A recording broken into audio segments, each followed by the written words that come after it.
Ito pala. Yo, what is up, Arm Nation? Kamusta kayo? So, dito pala ako titingin. So, ano na, 5 AM. Oo, kita. Ayan. So, magre-react tayo.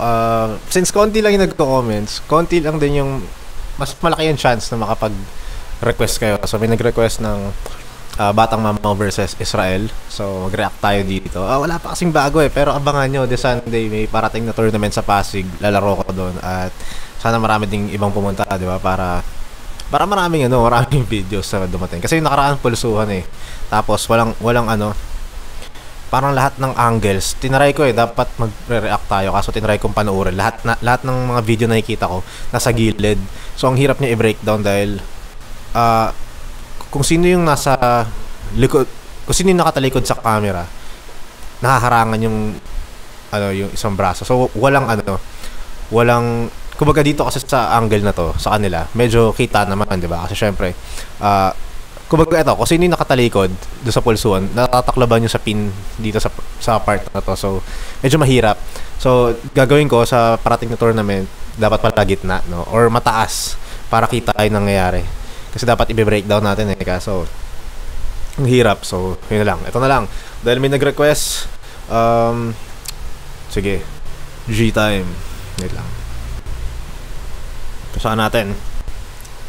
Tsaka iwas copyright pala, diba? Kasi kapag nag-react tayo sa ibang videos, mas safe kung sa video natin para walang copyright. Okay? So, G. Kwento ko lang din pala. Since naman to. At tingin ko habang intro pa naman. So, isa to sa pinakamalaking money game na naganap sa history. Alam ko overall, parang 2M ata. Ewan ko chismis lang yun, pero imagine, diba? So, grabe. Tingnan mo yung court, punong-puno, Galit na galit si Israel. Pero tingnan nyo to, may mga nakatayo na dito. Banda dito, sa part na to, sana nakita nyo yung cursor ko, Bubong yan, May mga tao na rin dyan. Ganon, sobrang init. Sinuwerte lang ako kasi naka-stage kasi siya, So, naka-ataas ako sa stage. Pero kung ikaw, isa ka sa mga tao na nandito, guys, sobrang init. Diba? So, tara, tignan natin to. Tapos dito pala, ito yung akala nila coach ako ni Batang. Ito dalawang magkapatid pero hindi. Nangyari kasi dyan, pagpunta namin, imbis na mag-hotel kami, pinastay kami sa kanila. So, diba, alam naman hindi ako mag-corner man sa dalawa kung pero hindi ako yung coach nila, diba? So, lang din. Layo-layo Just yun. Tingnan natin. Ano ba yung mga sinasabi na dati? Wala naman Basta yun.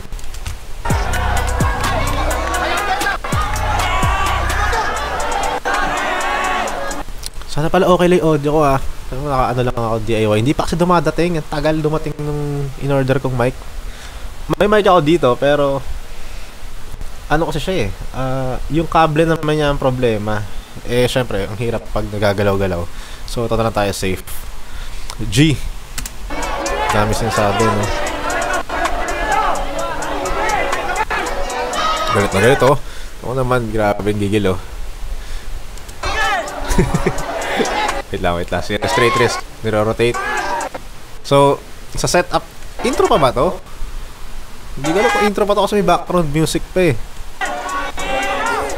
tingin ko, game na to. Pero, eto, tingin ko masyado mataas yung grip nilang pareho. Pareho silang walang knuckle.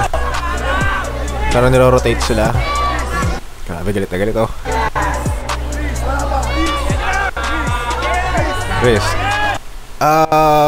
Naka-high post si Batang Mamaw, si naman ang naka-low. Pero pareho silang walang knuckle.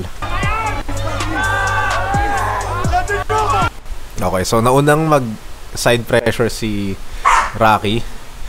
Tapos, napigilan na siya. Nagkaroon ng confidence si Israel. Tumingin siya kay Rocky. Okay, tapos sumupinate. Bakit ka nagsupinate?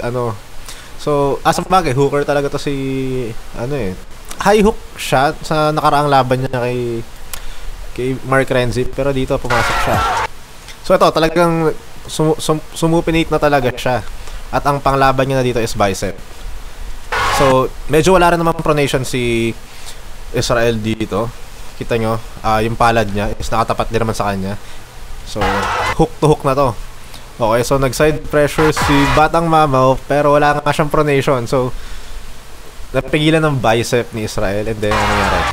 So, ang nangyari, sinalo niya ng bicep, si Israel naman ay okay, so nag-side pressure din. Halos wala rin siyang pronation doon. Pero, yun, kumbaga parang drag, hindi, side pressure yun no? Pero merong may konting may konting pronation, pero sa side pressure talaga nagkatalo. So, yun, 1-0. Bang! Talagang binuhat mo, parang gano'n ba kabigat kasi Fianza? 100 plus ata yan eh.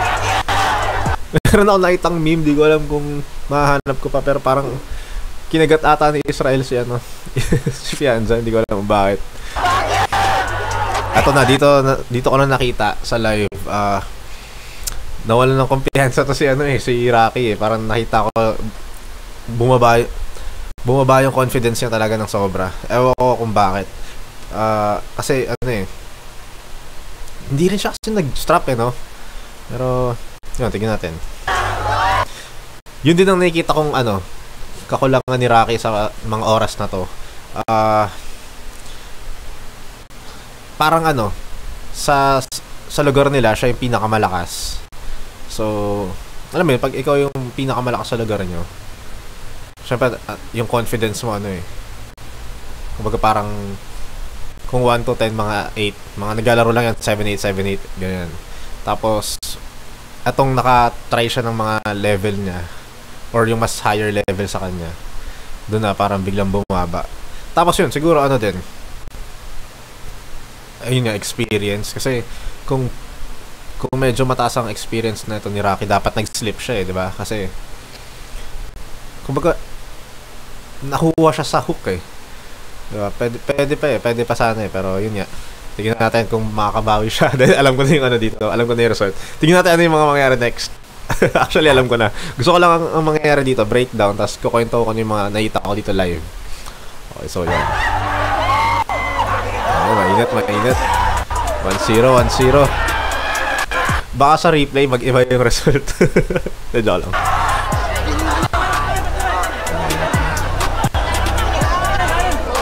Okay. So dito, tignan nyo, medyo kinakabahan na si Rocky. Tumaas naman ang confidence ni Israel dito. Ganun yun diba? Pag nakuha mo yung momentum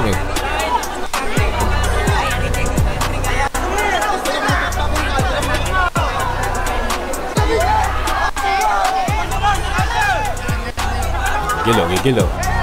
Ganun talaga pag nakakuha ka talaga ng score. Kahit sino naman kumbaga yung momentum mo nandun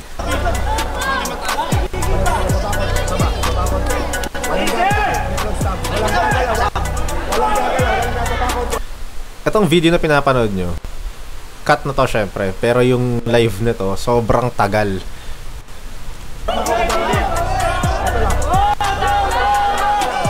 So dito pareho sila naka high post sa setup.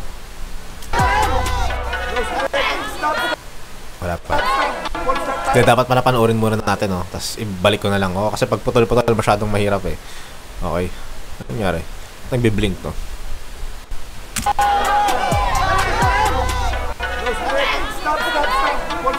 Full start. Walang gagalaw. Yung full start lagi, yan, kumbaga parang ano ba tawag doon? Natural na yan sa mga ganyang titinding laban. Kasi syempre, pag minaramdaman kang puwersa, pupuwersa ka din So, hindi yan. Kumbaga parang normal na nangyari mga full start na ganyan. Lalo pag, kunyari, finals, o kaya mga money game nga. Ayan, normal yan.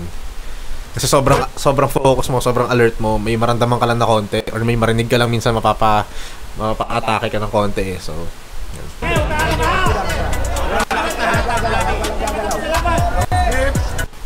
Okay. Ako nga pala, papanurin muna natin no? Galo ko rin game. Ay, nag-strap na. Pero doon, at since tapos naman tingnan natin kung pin yun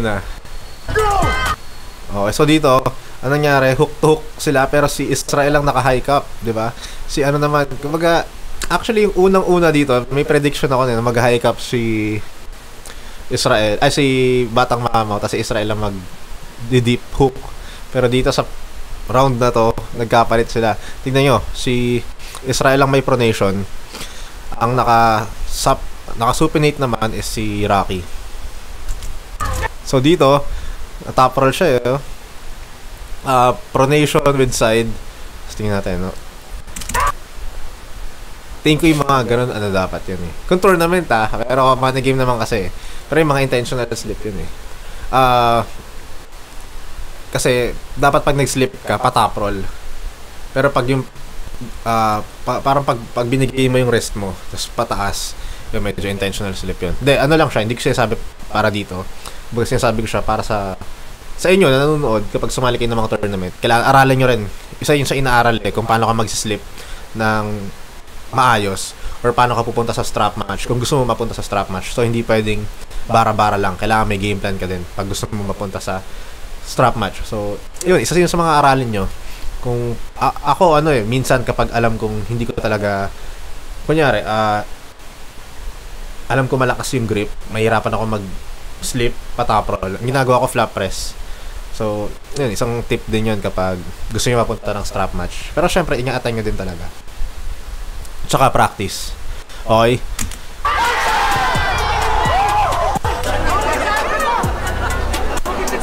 Pero yung ganito syempre second round tapos feeling mo nakuha mo yung kamay niya, talagang tataas talaga yung confidence ni Israel dito eh. Tapos si Rocky naman, alam niyang 0-1 na ang score or 1-0 na in favor of Team Baguio na. Tapos ganoon pang second round nakuha pa yung kamay mo. Medyo talagang bababa yung confidence mo eh. So nakakaba talaga sa part ni Rocky to.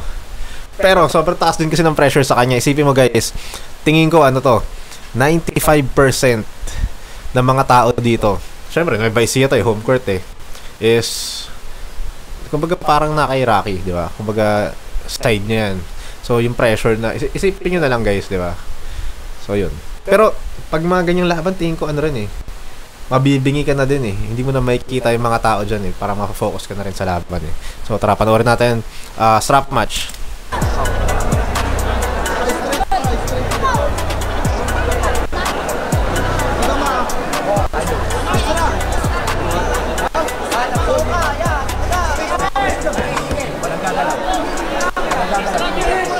Okay, parang silang high.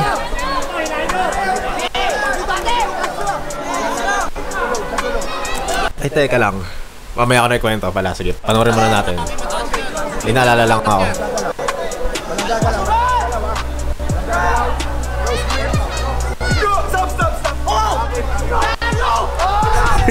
Inaaway yung referee. Inaaway yung referee. Natawa ako doon. Dito mo Tapos tinuro yung referee no?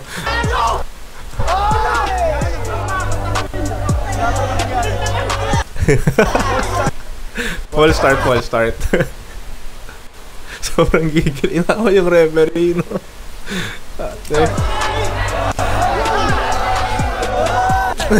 Pero buti chill lang na si Sir Calvin. Okay lang din. Kumbaga, syempre, okay lang. Pero ano nga naman yun? Wala naman. Ikaw, tuloy natin.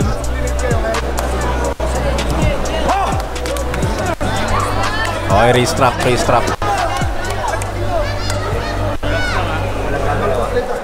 relax lang daw. Tawa ko dun sobrang intense, no? Hinawa yung ref. Okay, so ito, second round. Best of 3 to eh. Kung manalo si Israel dito, syempre alam ko na yung result no? Makukuha yun yung score. So, ang gawin natin, tignan na lang natin kung paano yung mangyayari. Tingin ko naman napanood yun na rin to eh. Okay, so game. Low setup, Rocky. Low setup. Narinig ko yung sarili ko to. Oh, yun yan. Nagko-corner man niya ako dito kay Rocky. Kaya akala talaga nila coach ako pa rin dito. Nagkataon lang nasa taas ako. Dahil nag-video ako. So, yun. G. Pero sila naka-high post. Pero tingin ko pareho sila dito yan. Pupasok ng hook. So, papanoorin muna natin pala. Sorry. Balik ko ng konti. Panoorin muna natin ang buo.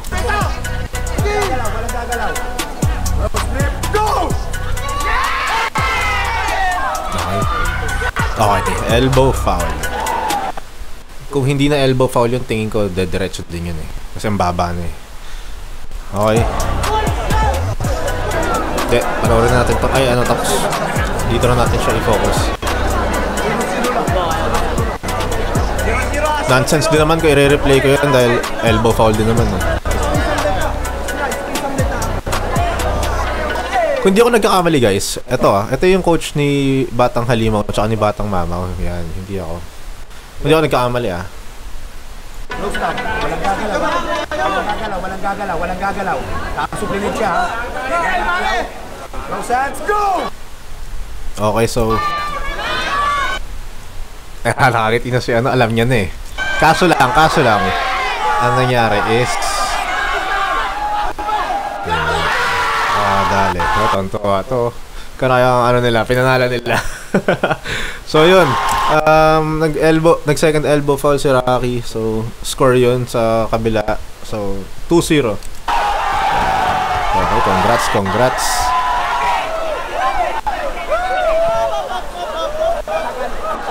Tonto din to. De, pero isipin nyo guys, ito naisip ko din dyan eh. Kung nanalo din, di ba, ayan, mas masaya yung Team Baguio nung nanalo si Israel.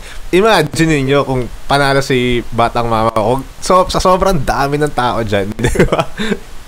Room shaker yan, kumbaga, ewan ko, gigiba yung court. So, dami yan. Pag yan nag-cheer or natuwa, ewan ko lang, baka stampede pa. Lalo, si Kagri, shoutout kay Kagri. Pero, yun nga, ini-imagine ko lang, di ba, kung nagkabaliktad yung score, kung gaano ka nakakatakot yung mangyayari pag nagsigawan itong mga tao dito. So yun, tingnan natin. Tapos balik pala natin mamaya Gusto ko lang makita yung mga nangyayari. Alright, sportsmanship pa rin, syempre. Naglalag no? Sana hindi ganun kalag sa screen recording ko. Okay, so yan, panalo si Israel, 2-0. Alright, so balikan natin. Tingnan natin ano nangyari sa laban nila sa last round. Okay, so setup nila pero sila naka high post. Hindi sila pareho naka shoulder square. It means gusto nila mag hook to hook, which is okay lang dahil pareho naman sila. So halos sabay lang din sa ready go. Hindi ko alam kung mababa yung hawak ni Batang Mamaw o maliit lang talaga yung kamay ni Israel. Pero tingnan nyo to yung pinky niya and ring finger is nasa lower part ng wrist ni Israel. So, ang mangyayari dyan, pagka mahirapan ka talagang depensahan yung hook. Ay, yung pronation yan. So, yan. Bang. Nandito na sila, pero silang nasa gitna, halos, ng table. Pero, parehong deep hook. So, labanan ng side pressure. Kaso lang, yun nga. Ayun, tingnan nyo. Sabi sa inyo, nasa lower part ng wrist, nakahawak si Batang Mamaw. Kaya tingnan mo, nawalan siya ng grip. Pero yun nga, pag side pressure ni Batang Mamaw, umangat yung siko niya. Yun, sayang, di ba? Pero confidence ni Israel at taas kasi. So, tingin ko, random niya rin na meron siyang mas better yung grip niya eh. So, tingin ko na siguro kung hindi nga kung hindi man ma-elbow foul to, tingin ko kay Israel dito papupunta dahil yun nga, mas okay yung grip niya, di ba?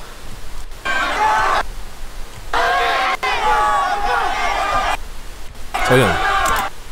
Okay, umiling-iling na kasi minsan mararamdaman mo talaga pag ano kung ikaw yung nasa position, kumbaga pag mas lamang ka na sa position, di ba? Diyan na pwedeng titingin ka na sa camera or basta mararamdaman mo yun. Parang yung nangyari din naman kay Batang Mamaw tsaka kay Mark Renzi, di ba? Nung nakuha na ni Batang Mamaw yung hand control, tumingin na rin siya sa camera or nag-character na siya. So, mararamdaman mo talaga yun. So, yun. Sana na-enjoy nyo ang review natin dito. At, yun. Gusto ko lang sabihin na meron tayong parating na laban this Sunday. Ano ba Sunday? 19 ata. Tama ako, hindi ako nagkakamali sa Pasig yun. 4 August yun so walang premyo pero walang cash prize pero may mga medals ata. Pero yun, syempre supporta tayo. At yun, kasi alam ko yun may nabalian ata sa team nila, so makakatulong din tayo doon. Syempre content din yun, di ba? At yun, ma-meet ko rin kayo, magkita-kas tayo doon. Ano pa ba? Tapos yun, itong na-announce ko naman na sa ibang vlogs. Pero yun, meron tayong parating na laban sa Singapore this 29 super match siya right hand. Tas sa November 30 is Singapore pa rin. Tournament naman. So, meron tayong super match and tournament na paghahandaan, left and right. So, yun. Ano pa ba? December ata, may year-ender, hindi ko alam, pero mag-a-announce naman sila. At isi-share naman natin yun sa page kung may mga announcement. So, make sure na naka-like kayo at follow sa mga Facebook pages namin. Yun lang. Mag-request kayo ng mga pwede nating panuorin, no? Kahit mga throwback video siguro. Pero tingin ko next na ito. Marami naman ng parating ng mga video sa pwede review. So, yun na lang. Shoutout pala sa Okbo Gears ito. Yan, dalan tayo ni Doc. Baliktad ba? Nang, mag-picture na lang natin to pag na, suotin natin yan. So, yun lang. Sana na-enjoy nyo kita sa mga next events and next vlogs. Yan, God bless sa inyo lahat. Let's go.